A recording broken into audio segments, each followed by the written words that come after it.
The nations that believe in pure peace get conquered.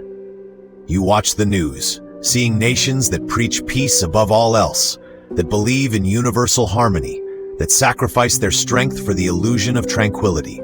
You see Western Europe opening its borders, embracing multiculturalism without boundaries, believing that pure peace will bring prosperity. You tell yourself that war is outdated, that conflict resolution through dialogue always works, that believing in peace makes you morally superior. But here's the brutal truth nobody tells you. Every time you sacrifice strategic strength for the fantasy of pure peace, every moment you believe that goodwill alone protects you, every instance you ignore the eternal nature of human conflict is destroying your nation's power. You're becoming vulnerable, weak, and ultimately conquered in a world where war never ends. Today, we're going to explore the uncompromising reality of eternal war, why believing in pure peace destroys nations, and how the strategic strength that creates true peace comes only through perpetual readiness for conflict. The modern world has conditioned us to believe that peace is the natural state, that war is an aberration, that universal harmony equals progress. But this is a trap. In geopolitics, the nation that believes in pure peace becomes prey. The nation that embraces eternal war becomes dominant. Consider this scenario. Nation A preaches peace above all, opens its borders unconditionally, believes that goodwill will protect it from threats. Nation B maintains strategic strength, enforces borders ruthlessly, understands that peace is achieved through the constant threat of war. Which nation survives? Which commands respect? Which has true security? The ancient strategists understood this dynamic when they recognized war as humanity's eternal condition. They weren't warmongers by accident. They were realists by design. In our peace-obsessed age, this principle becomes devastatingly effective because when everyone desperately believes in pure peace, the nation that embraces eternal war becomes unstoppable.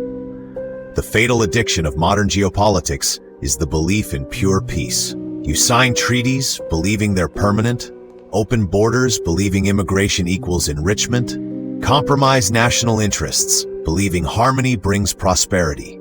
You become predictable, vulnerable, and ultimately conquered.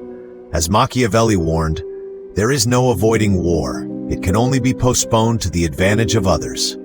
But here's the trap that keeps nations imprisoned. You want true peace, but you tell yourself, after we achieve global harmony, we can finally have peace. Yet threats never disappear. New conflicts arise, different cultures clash, so you compromise again and again. The fool waits for pure peace. The wise understand that peace is won through eternal war readiness. Western Europe demonstrates this perfectly. Through political correctness, nations lose control of culture and safety because they believe pure peace means no boundaries, no standards, no defense. They sacrifice strategic strength on the altar of universal harmony, believing goodwill alone will protect them. But nations don't respect those who sacrifice their strength for peace fantasies. They invade those who show weakness. The British invasion of Afghanistan in 1839-1842 was the perfect demonstration. The British went to Afghanistan trying to teach British ways and perspective, believing their superior culture would bring peace through enlightenment. They tried to impose peace-oriented values on a warrior culture that understood eternal war. At the end, the Afghans rejected British values, their honor was disgraced, and the British army was massacred. Fast forward to the 2000s wars in Afghanistan. The same pattern repeated. Western soldiers wanted to change Afghan views, to impose democracy and peace-oriented values. But the Afghans saw this as dishonor, as an attack on their warrior culture. Their honor was broken through Western incubation, and now the Afghans are coming to Europe, not seeking peace, but seeking revenge for the dishonor inflicted upon them. The first principle is perpetual strategic strength. Don't believe in pure peace. Maintain constant military readiness, enforce borders ruthlessly, cultivate alliances through strength, not goodwill. As Machiavelli taught, the main foundations of every state are good laws and good arms. The second principle is cultural preservation through war. Nations that sacrifice their culture for peace become conquered. Those that defend their values through strategic strength survive. In today's world, Don't embrace multiculturalism without boundaries. Don't allow political correctness to destroy your national identity. The third principle is alliance through mutual strength. Peace comes not from believing in harmony, but from creating balances of power that deter aggression. Weak nations get invaded, strong nations get respected. Cultivate alliances based on shared strategic interests, not shared ideals. The fourth principle is dishonor prevention. Don't try to change warrior cultures with peace education. Understand that different civilizations have different value systems. The attempt to impose peace-oriented values on war-oriented cultures creates the very conflict you seek to avoid. This extends beyond nations to individuals. In business, the person who believes in pure cooperation gets exploited. The person who understands eternal competition succeeds. In relationships, the person who sacrifices boundaries for peace gets walked on. The ultimate goal isn't perpetual war.